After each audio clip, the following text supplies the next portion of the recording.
Bukod sa pagsubo ng pagkain, saan pa pwede gamitin ang kutsara? Panghalo ng kape. Timpla, stirrer, services, top answer. Okay, Boboy.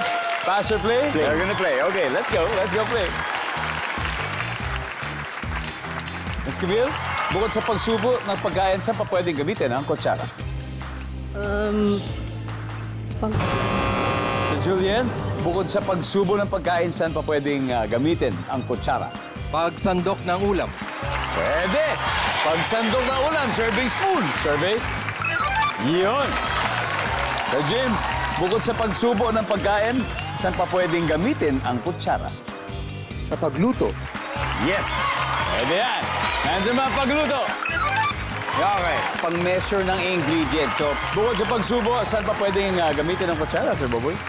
Pagbukas ng mga bote. Yan. Nandiyan ba ang pagbukas ng bote? Yun. Camille, bukod sa pagsubo ng pagkain, saan pwedeng gamitin ang kutsara? Panghukay. Panghukay na? Ng buhangin. Buhangin. Okay, okay. Kaya sa beach. Okay, nandiyan ba pang hukay? Kala ko may mga tao ka na ibabaon sa lupa. Okay, Jimmy.